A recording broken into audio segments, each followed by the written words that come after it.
तो अभी शुरू करते हैं प्रोविडेंट फंड, है ना।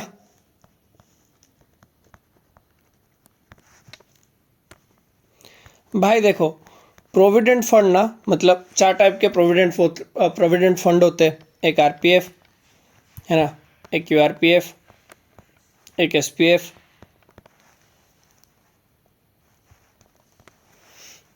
और एक होता है पीपीएफ। तो आरपीएफ क्या है, यूआरपीएफ क्या है, एसपीएफ क्या है, पीपीएफ क्या है, ये मैं थोड़ा थोड़ा सा आपको नॉलेज दे देता हूँ। तो आरपीएफ जो है ये है रिकॉग्नाइज्ड प्रोविडेंट फंड, है ना।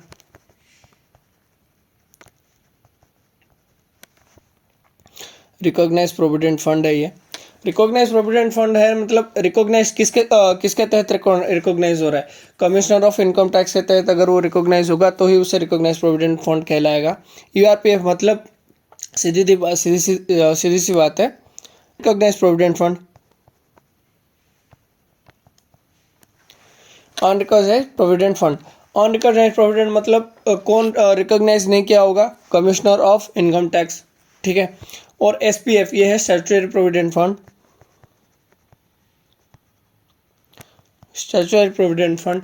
स्टैट्यूटरी प्रोविडेंट फंड का मतलब सिंपल सा है कि ये मतलब ये जो है ये मतलब एक्ट एप्लीकेबल होता है प्रोविडेंट फंड एक्ट 1925 में।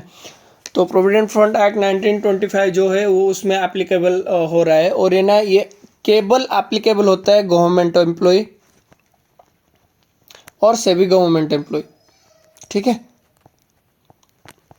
गवर्नमेंट एम्प्लॉय और सेमी गवर्नमेंट एम्प्लॉय। और एक है पब्लिक प्रोविडेंट फंड, ये है पीपीएफ, पब्लिक प्रोविडेंट फंड।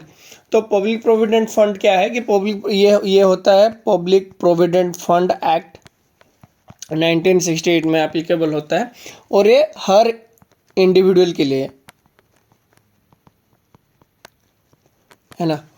मतलब जो बेसिकली फंड लेना चाहता है वो पब्लिक प्रोविडेंट फंड में ले सकता है।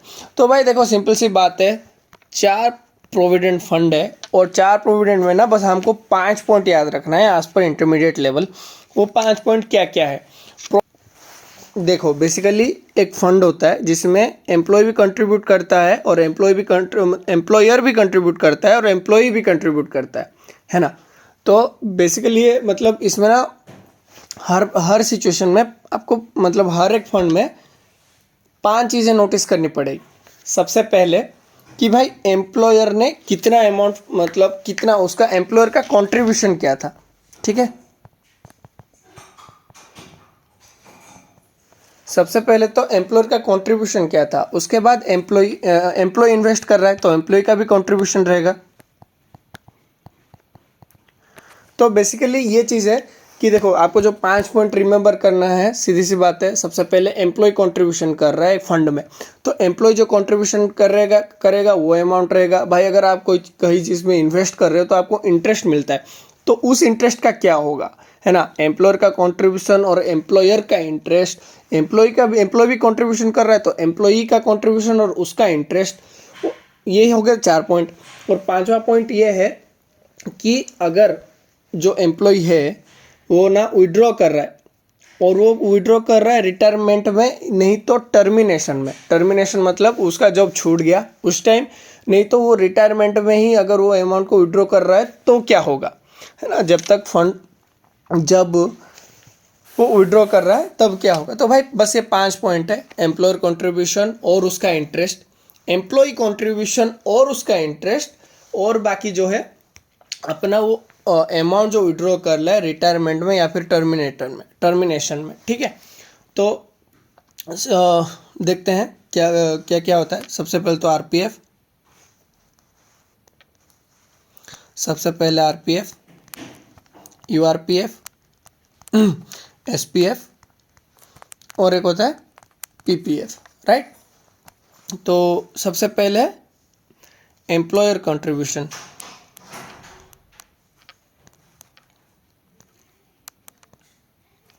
एम्प्लॉयर कंट्रीब्यूशन, ठीक है। तो हम सारे सिचुएशन में देखेंगे कि क्या हो रहा है।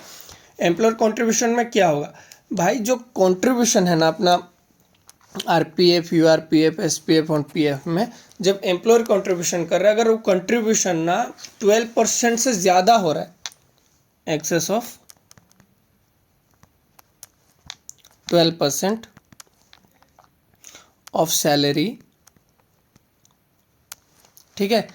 तो ये जो है, अगर वो आरपीएफ मतलब रिकॉग्नाइज्ड प्रोविडेंट फंड में जो एम्प्लॉयर का कंट्रीब्यूशन है, वो कंट्रीब्यूशन अगर 12% मतलब जो सैलरी मिल रहा है एम्प्लॉय को उसका 12% से ज़्यादा है तो वो टैक्सेबल हो जाएगा, ठीक। Taxable in head of salary, ठीक है। तो ये जो भी अमाउंट होगा ना, ये हो जाएगा taxable in the head of salary. उसके बाद उसका इंटरेस्ट भी तो है ना। एम्प्लॉयर कंट्रीब्यूशन हो गया, अब एम्प्लॉयर का इंटरेस्ट भी है, यही वाला इंटरेस्ट है। तो इसका जो इंटरेस्ट होगा वो क्या होगा, अगर वो इंटरेस्ट का अमाउंट है ना, जो कंट्रीब्यूशन हो रखा है उसका अगर इंटरेस्ट का अमाउंट अगर 9.5% पर एनम से ज़्यादा हुआ, इंटरेस्ट अमाउंट एक्सेस हुआ, एक्सेस ऑफ 9.5% ऑफ सैलरी, ठीक है। सॉरी, सैलरी बोल रहा हूँ, 9.5% पर एनम। अगर ये ना इसका जो इंटरेस्ट रेट है 9.5% पर एनम हुआ, वो हो जाएगा सेम टैक्सेबल इन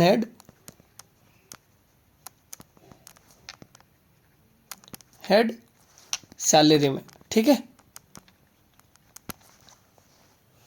अब यूआरपीएफ में देखते हैं सेम सिचुएशन। अगर यूआरपीएफ में क्या होगा भाई, जो ऑन रिकॉग्नाइज प्रोविडेंट फंड होता है ना, सबसे पहले यहाँ पे तो कोई कंट्रीब्यूशन होता नहीं है एम्प्लॉयर का, अगर भी होगा तो यूआरपीएफ में देखते हैं। यूआरपीएफ में देखो एम्प्लॉयर का जो भी कंट्रीब्यूशन होगा ना, वो ना नॉट टैक्सेबल होगा। वो कोई भी केसेस ले लो आप चाहे,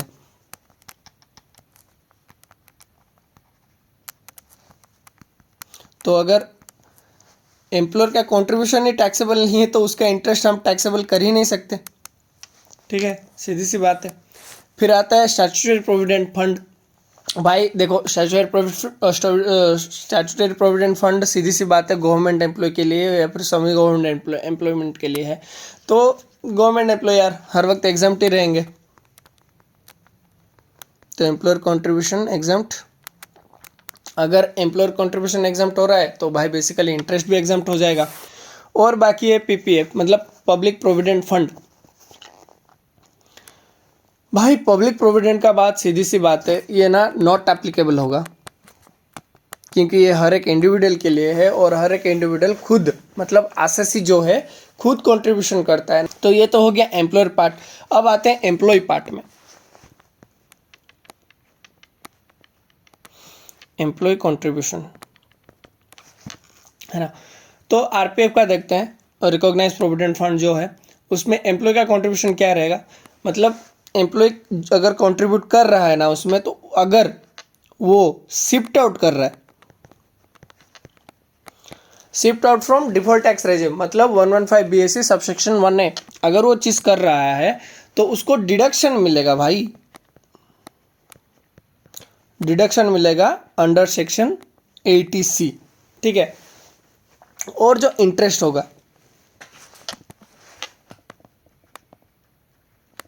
इंटरेस्ट जो होगा वो सेम एज एबव है ना, मतलब जो ये है एक्सेस ऑफ 9.5%, इसको डू लिख देता हूँ मैं।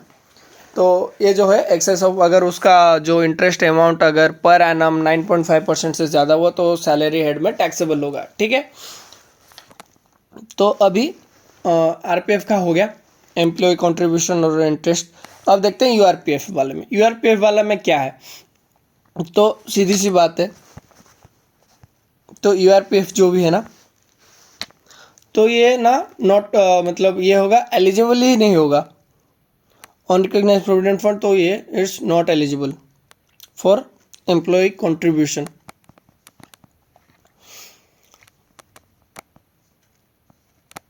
Not eligible for deduction.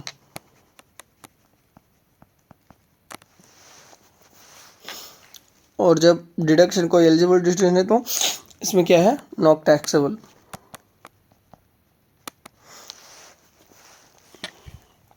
उसके बाद स्टैट्यूटरी प्रोविडेंट फंड है ना, तो इसमें भी इसमें सेम है कि अगर शिफ्ट आउट हो रहा है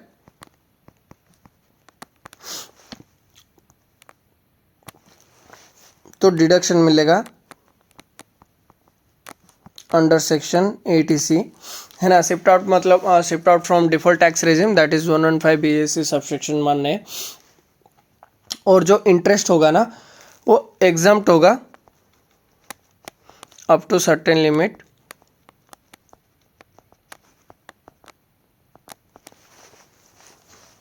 अब आते हैं पब्लिक प्रोविडेंट फंड। तो पब्लिक प्रोविडेंट में जो भी है वो भी सेम ही रहेगा भाई, क्योंकि एक एसएससी अपना इन्वेस्ट करता है। तो अगर वो शिफ्ट आउट कर रहा है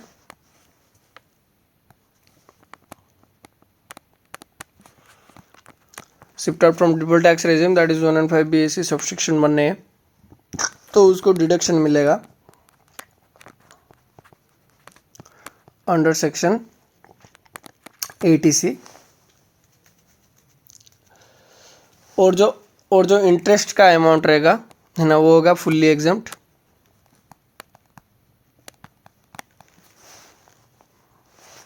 देखो ये सब तो एम्प्लॉयर का कंट्रीब्यूशन के साथ क्या होगा, एम्प्लॉय का कंट्रीब्यूशन के साथ क्या होगा, है ना। अभी ये बात आते हैं जब वो बंदा रिटायरमेंट करता है, ठीक है। तो जब रिटायरमेंट करेगा तब क्या होगा कि अमाउंट विड्रॉन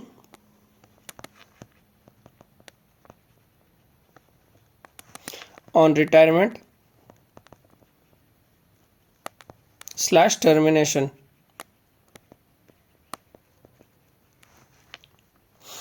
तो सीधी सी बात है, इसका एक नोट्स है जो कि मैं बनाऊंगा है ना आरपीएफ वाले में। और जो ये जो है यूआरपीएफ का सिंपली 2 पार्ट में आता है कि अगर वो बंदा मतलब जो एम्प्लॉय है वो यूआरपीएफ में उसका कंट्रीब्यूशन है और वो ना उसका अमाउंट विड्रॉ कर रहा है, जो पीएफ का फंड है वो विड्रॉ कर रहा है आफ्टर रिटायरमेंट और टर्मिनेशन ऑफ हिज एम्प्लॉयमेंट, तो उसका जो इंटरेस्ट रहेगा, इंटरेस्ट जो रहेगा वो तो जाएगा आईएफओएस में, इनकम फ्रॉम अदर सोर्सेस, है ना। और जो एम्प्लॉई कंट्रीब्यूशन रहेगा ना भाई,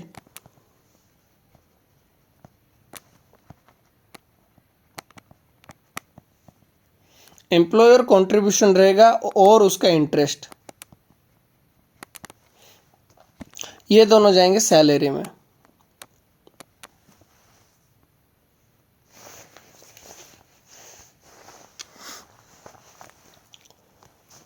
फिर है एसपीएफ स्टैट्यूटरी प्रोविडेंट फंड। इसका जो भी है भाई गवर्नमेंट एम्प्लॉय तो बेसिकली एग्जम्प्ट ही है, और बाकी जो है पब्लिक प्रोविडेंट फंड ये भी फुल्ली एग्जम्प्ट है।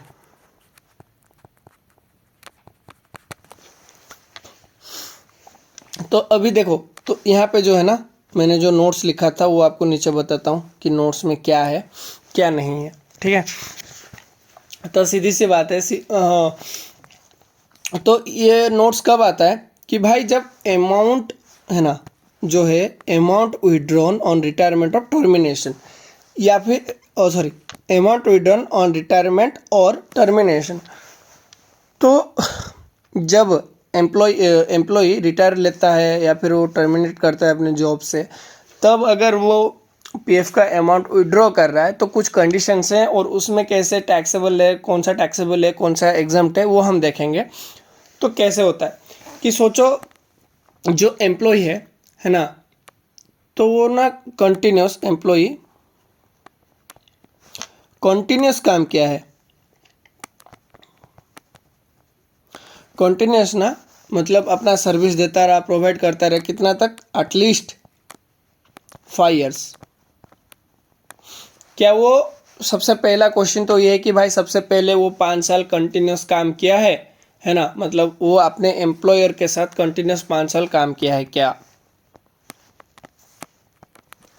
किया है तो यस, किया नहीं है तो नो। भाई अगर उसने काम किया है ना, कंटिन्यूस 5 साल तक, अगर 5 साल तक उसने काम किया है तो जो भी अमाउंट है वो तो हो जाएगा एग्जम्प्ट। ठीक है, उसका रिटायरमेंट में या फिर टर्मिनेशन में जो भी वो पीएफ का अमाउंट विड्रॉ कर रहा है वो हो जाएगा एग्जम्प्ट। अभी अगर वो ना मतलब 5 साल तक काम नहीं कर पाया, क्यों, उसका भी रीज़न होता है ना, कुछ रीजन है उसका। तो सीधी सी बात है, अगर वो बीमार रह गया, इल हेल्थ, है ना, वो बीमार रह गया, नहीं तो रीज़न ये है कि भाई एम्प्लॉयर जो था अपना बिजनेस ही बंद कर रहा है ना, मतलब टर्मिनेशन ऑफ बिजनेस, एम्प्लॉयर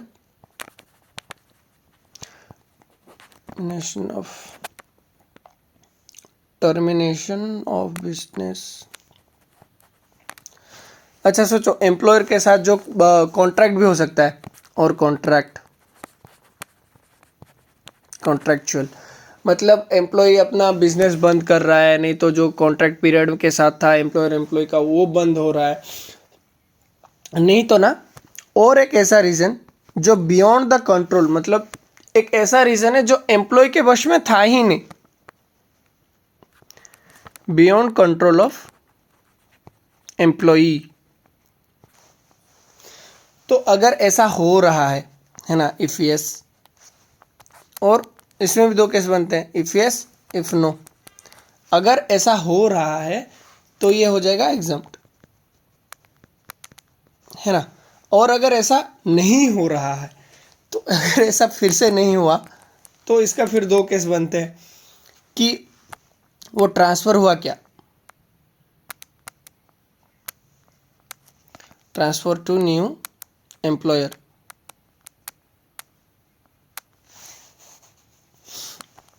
तो ये भी दो, इसका भी दो सिचुएशन बनेंगे, इफ़ यस इफ़ नो, है ना। तो अगर वो यस हो रहा है तो हो जाएगा तो एग्जम्प्ट, अगर वो नो हो रहा है वो होगा टैक्सेबल। तो ट्रांसफ़र टू न्यू एम्प्लॉय, सीधी सी बात है। और एक है ट्रांसफ़र टू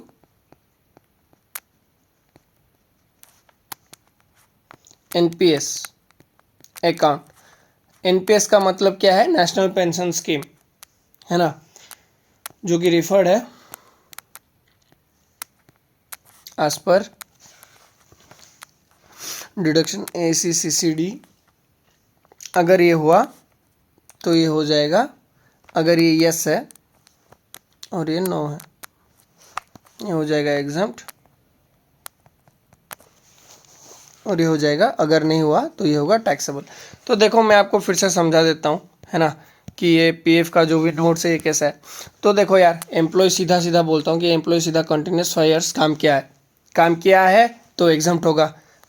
अगर काम नहीं किया है तो भाई क्यों नहीं कर पाया, 5 साल क्यों काम नहीं कर पाया, सीधी सी बात है, उसका तबीयत खराब हुआ, इल हेल्थ, नहीं तो फिर जो इसका एम्प्लॉयर था उसका बिजनेस बंद हो रहा है, नहीं बिजनेस बंद हुआ कि नहीं हुआ। अगर बिजनेस बंद नहीं हुआ तो क्या वो कॉन्ट्रेक्चुअल बेसिस में था कि नहीं था, नहीं तो एम्प्लॉय के हाथ में वो था ही नहीं कि भाई वो रह पाए 5 साल, है ना, बियॉन्ड कंट्रोल ऑफ एम्प्लॉय।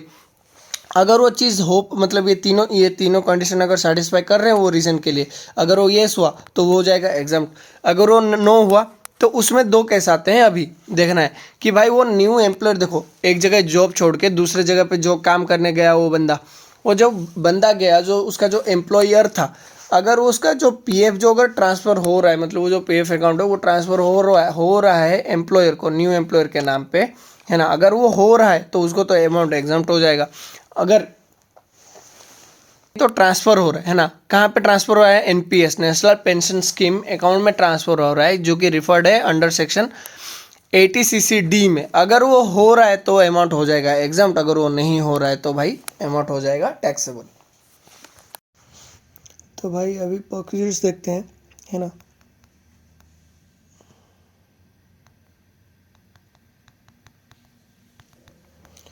तो प्रोसीजर्स में कुछ है जैसे कि लीव ट्रैवल कंसेशन,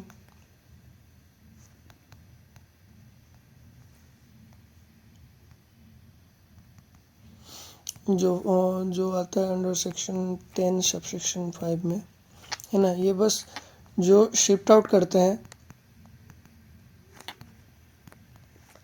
मतलब जो शिफ्ट आउट करते हैं 115 BAC, मतलब जो डिफॉल्ट टैक्स रेजिम है, और जो फॉल अंडर करते हैं 115 BAC सब सेक्शन 1A में, तो उनके लिए ये बेनिफिट मिलता है।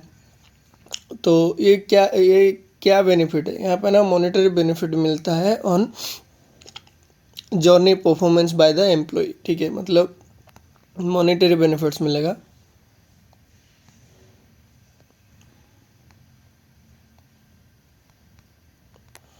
एक्चुअली मॉनेटरी बेनिफिट तो हर जगह मिलता है, लेकिन मॉनेटरी लिमिट है एक्चुअली, है ना, मॉनेटरी लिमिट होगा, है ना, जो जर्नी परफॉर्म हो रहा है,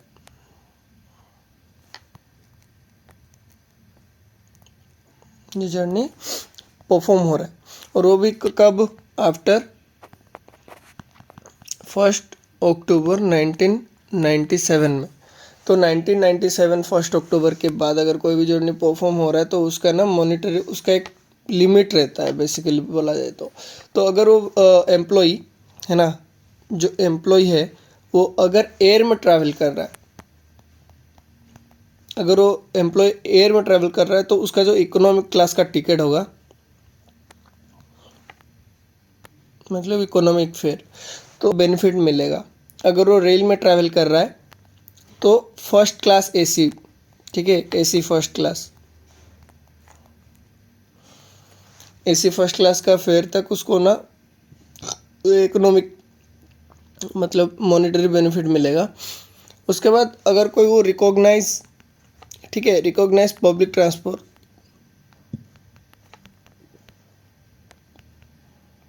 बस वगैरह हो गया, गवर्नमेंट बस, ये सब में, तो फर्स्ट क्लास ड्यूलस,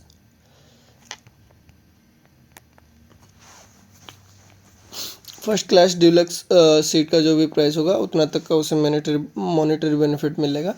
और वो नॉन रिकॉग्नाइज है, ठीक है, नॉन रिकॉग्नाइज पब्लिक ट्रांसफर अगर हुआ तो first class AC of rail, है ना, तो first class AC of rail ticket का जो भी होगा उतना तक बेनिफिट मिलेगा। और वहाँ पे शॉर्ट रूट देखा जाएगा कि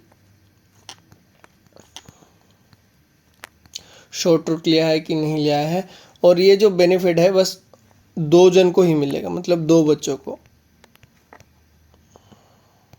नॉट मोर देन 2 चिल्ड्रन, ठीक है।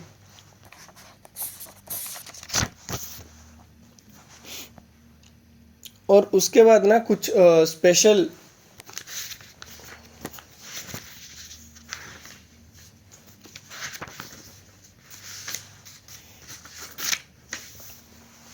और उसके बाद ना कुछ है और मॉनेटरी बेनिफिट जो बस स्पेशल एम्प्लॉय को मिलता है, ठीक है। तो बेनिफिट जब स्पेशल एम्प्लॉय को मिलेगा वो के, मतलब स्पेशल एम्प्लॉय कौन कौन होता है, सबसे पहले तो डायरेक्टर होता है ना। उसके बाद होता है जिसका है ना, जो एम्प्लॉय है और जिसका सब्सटेंशियल इंटरेस्ट रहता है कंपनी के साथ, तो सब्सटेंशियल इंटरेस्ट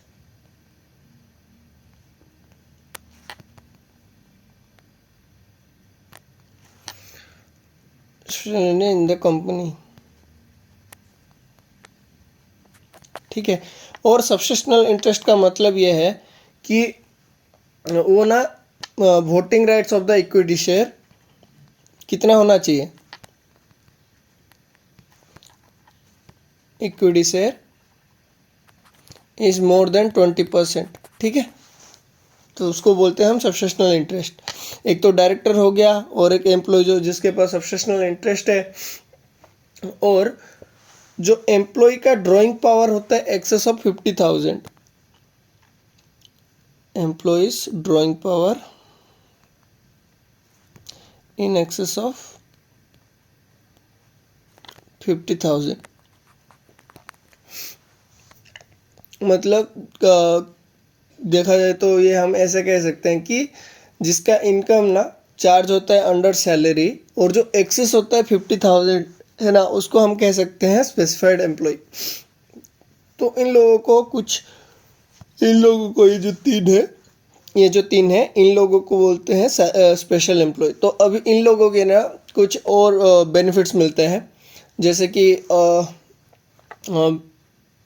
तो सबसे पहले देखते हैं value of rent free accommodation.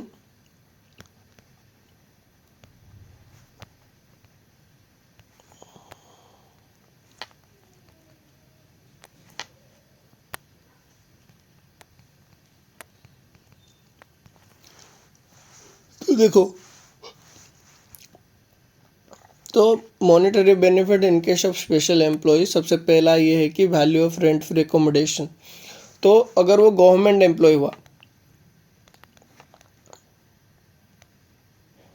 ठीक है, वो गवर्नमेंट एम्प्लॉय है, तो उसको कितने का बेनिफिट मिलेगा? तो लाइसेंस, तो सबसे पहले गवर्नमेंट एम्प्लॉय को तो जो क्वार्टर वगैरह देते हैं ना, तो वहाँ पे मतलब गवर्नमेंट ने एक फीस, मतलब गवर्नमेंट ने कोई फीस डिसाइड करके रखा है ना, जैसे कि लाइसेंस फी हो गया, licence fee determined by government,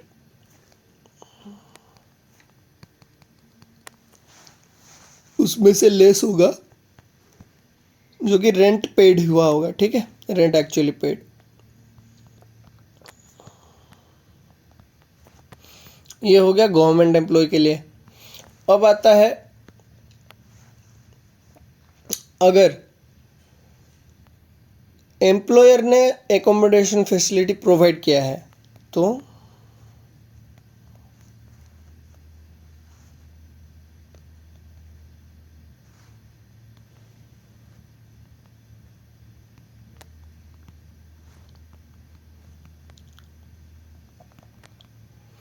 provided by employ, sorry employer, ठीक है, accommodation is provide by employer. अगर एकोमोडेशन एम्प्लॉयर ने प्रोवाइड किया तब क्या होगा?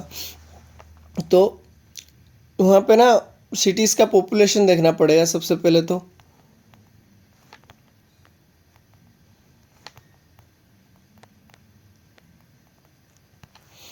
अगर वो सिटी, तो कितना परसेंटेज ऑफ सैलरी, मतलब हम कितना परसेंट ऑफ सैलरी को ना, लाइक हम कितना परसेंटेज ऑफ सैलरी को ना, सैलरी को क्या मानते हैं, मतलब बेस मान सकते हैं, ठीक है। तो अगर वो 40 लाख से ज़्यादा है तो 10%, ठीक है, 15 lakh to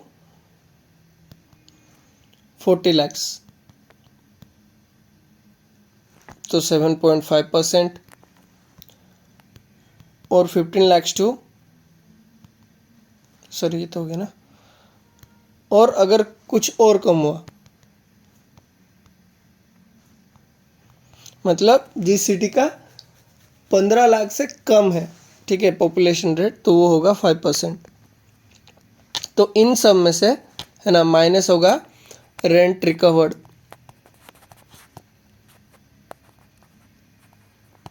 from employ.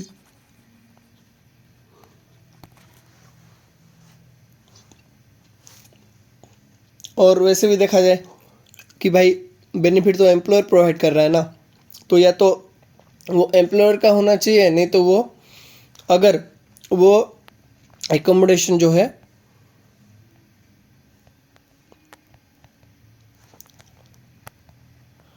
Lease पे अगर ले रखा है या फिर रेंट पे, है ना, बाय द एम्प्लॉयर।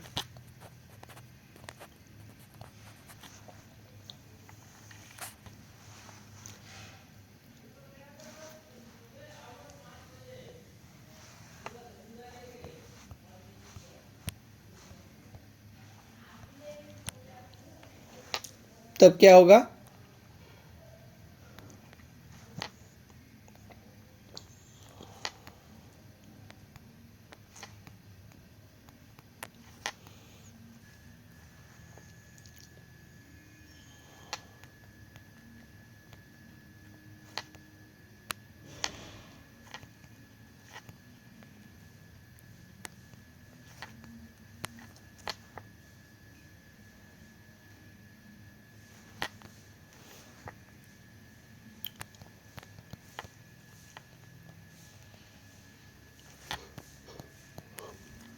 तब ये देखा जाएगा, है ना, लोअर ऑफ 3 चीज़ का लोअर देखा जाएगा। क्या क्या कि लीज रेंटल पेड पेड हाँ, तो लीज रेंटल पेड, है ना, उसके बाद और payable by the employer, employer को जो लीज रेंटल का lease rental payable by employer, नहीं तो पेड बाय एम्प्लॉयर, नहीं तो पेबल बाय एम्प्लॉयर, और नहीं तो 10% ऑफ सैलरी। इन तीनों में से जो कम होगा वो माइनस रेंट रिकवरी,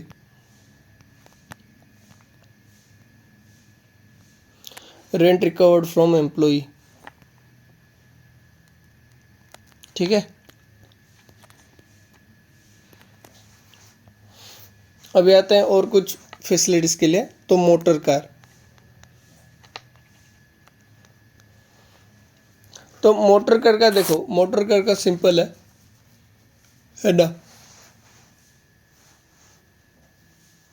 कि कार कौन ओन कर रहा है ना, और एक्सपेंसेस कौन मीट कर रहा है, फिर वो होली ऑफिशियल पर्पस के लिए यूज़ हो रहा है कि नहीं हो रहा है, अगर वो होगा तो कैसे होगा। तो अभी मोटर कार ना ओन कर रहा है एम्प्लॉयर, ठीक है,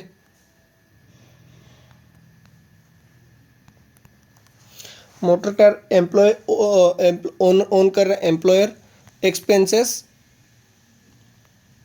एम्प्लॉय पे कर रहा है या एम्प्लॉयर पे कर रहा है वो देखना पड़ेगा। तो अगर मोटर कार ओन करता है एम्प्लॉयर और एक्सपेंसेस भी एम्प्लॉयर बेयर करता है, ठीक है, एम्प्लॉयर बेयर करता है, तो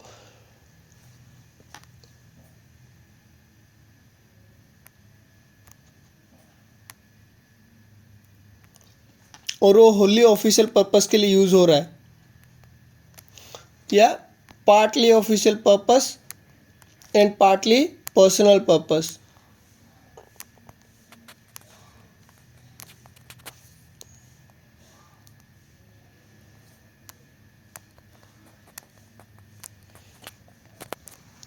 तो वो एम्प्लॉयर मतलब ओन कर रहा है एम्प्लॉयर, ठीक है। उसके बाद एक्सपेंसेस जो है एम्प्लॉयर पे कर रहा है, और अगर वो होली ऑफिशियल यूज़ हो रहा है तो उसका कोई भी बेनिफिट तो नहीं मिलेगा, है ना, नो वैल्यू। अगर वो मतलब partly office and partly personal purpose के लिए हो रहा है तो वहाँ पे देखा जाएगा कि कितना सीसी का इंजन है, ठीक है, सीसी ऑफ इंजन, और उसका क्या परक्यूजिट्स वैल्यू मिलेगा।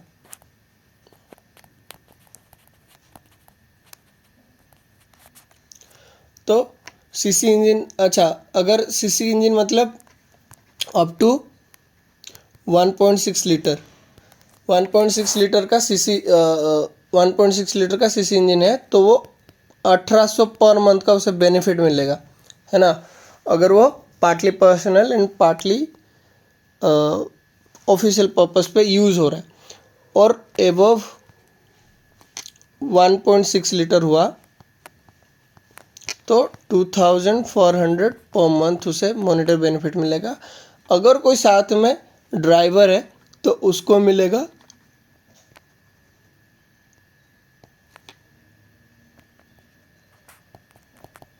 900 पर मंथ, ठीक है। अब यहाँ पे हमने देखा कि एम्प्लॉयर ओन करता है और एक्सपेंसेस भी एम्प्लॉयर ही पे कर रहा है। तो अगर अभी क्या होगा कि एक्सपेंसेस अगर एम्प्लॉई ने बेयर करना शुरू किया, है ना, तो भाई ऑफिशियल पर्पस के लिए तो नील ही रहेगा, और पार्टली पर्सनल और पार्टली ऑफिशियल पर्पस के लिए अगर वो हो रहा है, तो अगर वो एम्प्लॉई बेयर कर रहा है एक्सपेंसेस, और वो जो इंजन है क्यूबिक 1.6 लीटर का जो सीसी का इंजन है वो है, अगर है उतना तक अंदर का है तो 600 पर मंथ, अगर 1.6 लीटर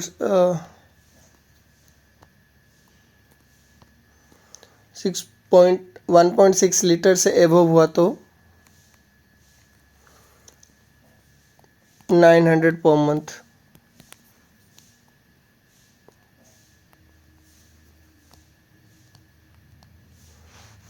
ठीक है, और उसके साथ अगर ड्राइवर मिले तो 900 पर मंथ।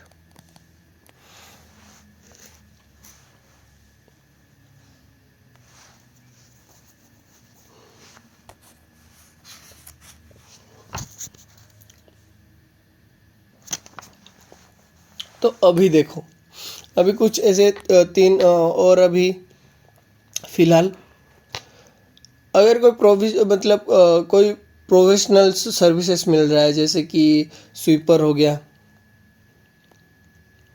है ना, फिर गार्डनर हो गया, वॉचमैन,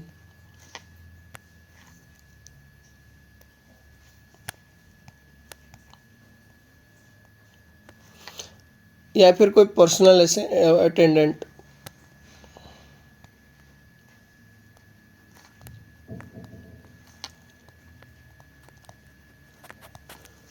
उसके साथ साथ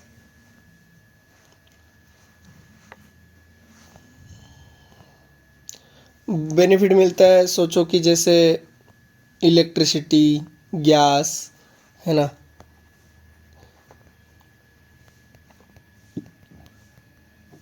या फिर वाटर का जो सप्लाई कर रहा है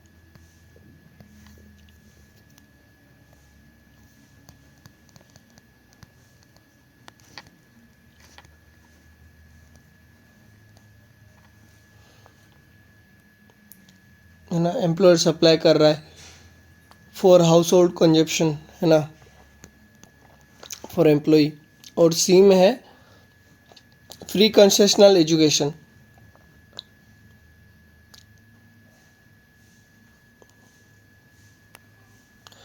तो अगर जब ये दो चीज़ आता है ना, कि यही दो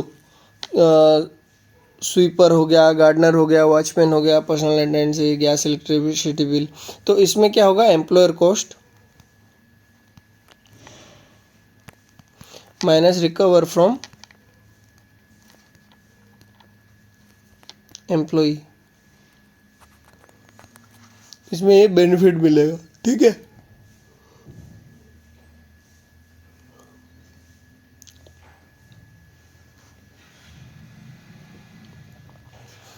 और अब देखो, अगर कोई फ्री कंसेशनल एजुकेशन फैसिलिटी मिल रहा है ना,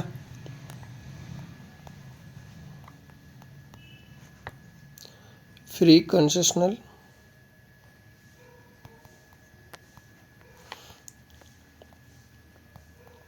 एजुकेशन फैसिलिटी,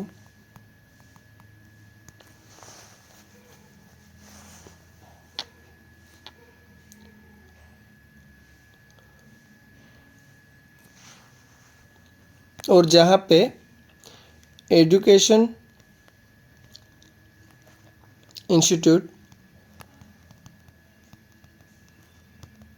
मेंटेन्ड बाय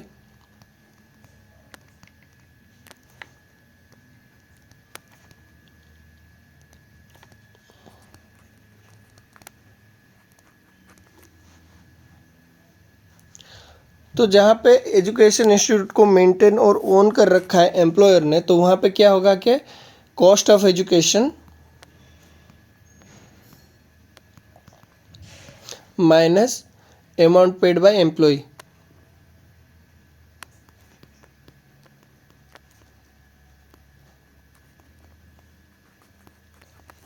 तो इसमें एक कंडीशन है कि जब मतलब जो एक्सपेंसेस है ना, मतलब एजुकेशन एक्सपेंसेस, तो वो अगर 1,000 रुपये से पर मंथ, अगर 1,000 रुपये से वो ज़्यादा हो रहा है तो ही वो मतलब टैक्सेबल होगा, नहीं तो वो एग्जम्प्ट हो जाएगा मैक्स टू मैक्स 2 चिल्ड्रेन के लिए। अब यहाँ पे जो 2 चिल्ड्रेन उनको कैसे फाइंड आउट करेंगे, कि 2 चिल्ड्रेन कैसे फाइंड आउट करेंगे, ये तो सिंपल ही है। मतलब आपके 2 बच्चे होना चाहिए, है ना, सबसे पहली बात। 2 बच्चे से ज़्यादा नहीं मिलेगा। अगर पहला वाला अगर आपका ट्विंस है तो अगर पहला ही मतलब पहली बार आपका ट्विंस हुआ तो दूसरे बार में नहीं मिलेगा। अगर पहले बार मिल गया, मतलब पहले बार एक सिंगल बच्चा हुआ और दूसरे बार ट्विंस हुआ तो मिल जाएगा, वरना नहीं मिलेगा।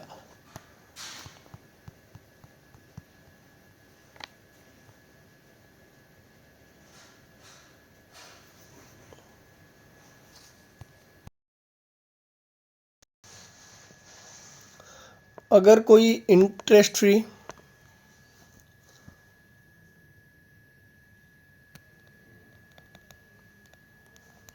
और कंसेशनल लोन, है ना, मिल रहा है और वो एक्सीड हो रहा है, 20,000।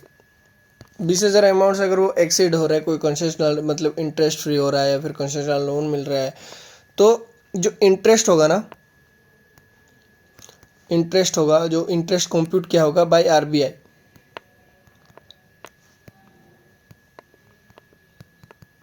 माइनस होगा एक्चुअल इंटरेस्ट पेड हुआ होगा ना बाय एम्प्लॉयर।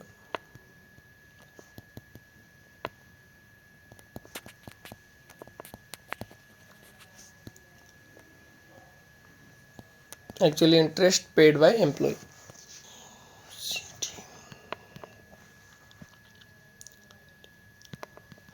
अगर फ्री फूड मिल रहा है ना, free food and non alcoholic beverages,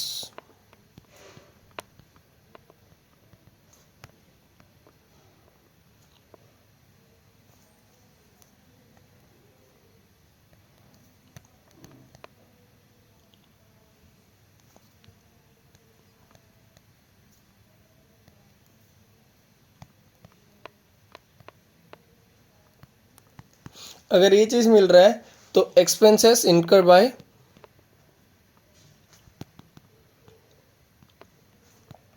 employer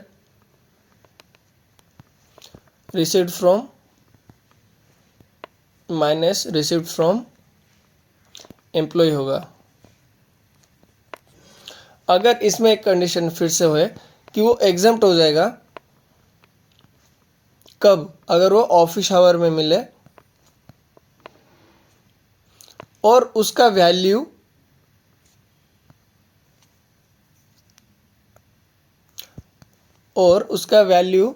है ना, मतलब 50 से ऊपर नहीं होना चाहिए।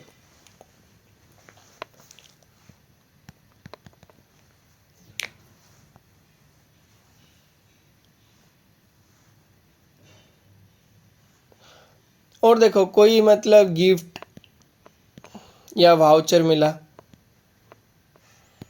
तो सीधी सी बात है, अगर वो 5,000 से ऊपर नहीं होना चाहिए, ठीक है।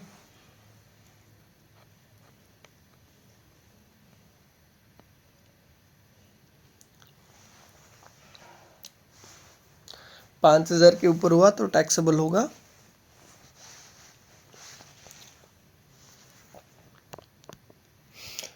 अब यूज ऑफ मूवेबल एसेट,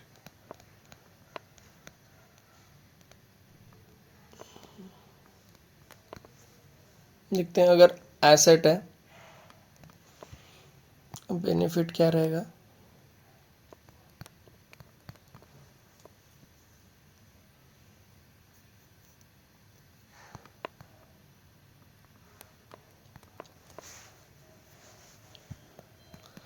अगर यूज हो रहा है क्या लैपटॉप एंड कंप्यूटर्स, तो उसका बेनिफिट तो नील ही रहेगा, है ना। और अदर देन, है ना, other than this laptop and computer अगर हुआ तो 10% ऑफ एक्चुअल कॉस्ट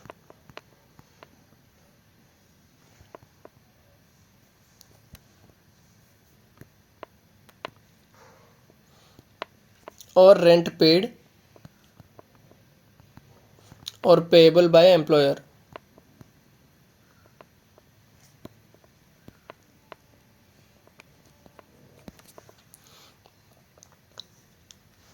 और अब भाई ये तो यूज हो गया, है ना, ये यूज हो गया। अब देखते हैं ट्रांसफर। अगर वो ट्रांसफर कर रहा है ना, तो अगर वो कंप्यूटर्स एंड इलेक्ट्रॉनिक्स,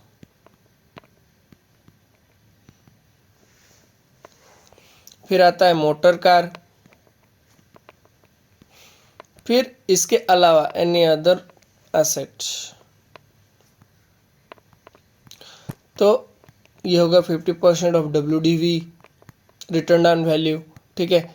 ये होगा 20%, मोटर कार होगा 20%, कार कंप्यूटर एंड इलेक्ट्रॉनिक्स होगा 50%,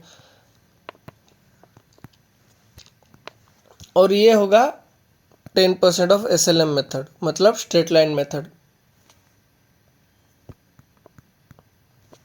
शेटलैंड मेथड। और भाई जो है ना लाइक बेनिफिट और जो है जैसे मोबाइल फ़ोन का बिल हो गया तो वो होगा फुल्ली एग्जाम्प्ट। ठीक है,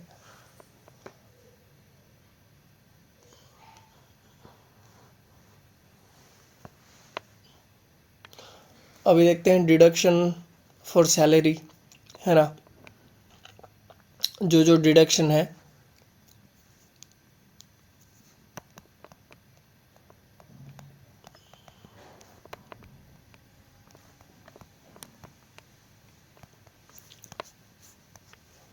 तो डिडक्शन फ्रॉम सैलरी ये आता है सेक्शन 16। ठीक है, बेसिकली तो 3 एग्जेम्पशन है। तो सबसे पहले स्टैंडर्ड डिडक्शन,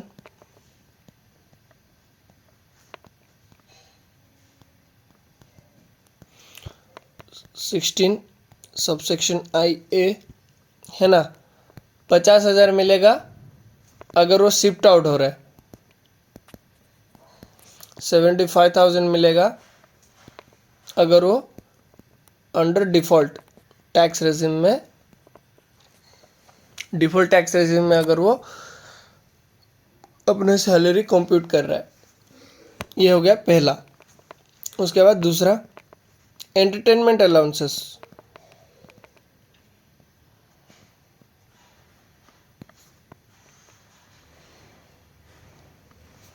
जो कि आता है सेक्शन 16 सबसेक्शन 2 में।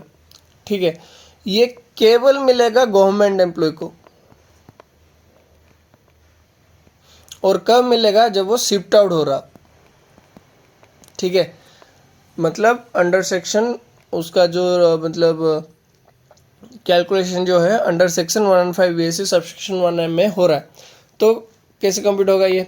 सबसे पहले तो एक्चुअल अमाउंट,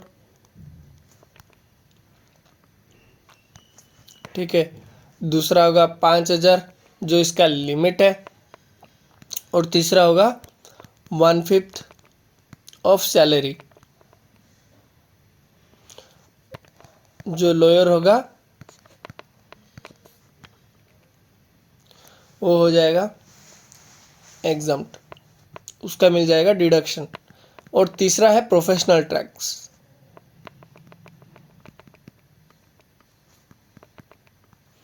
वो आता है सेक्शन 16 सबसेक्शन 3 में, और ये भी मिलेगा अगर वो बंदा शिफ्ट आउट हो रहा है। ठीक है,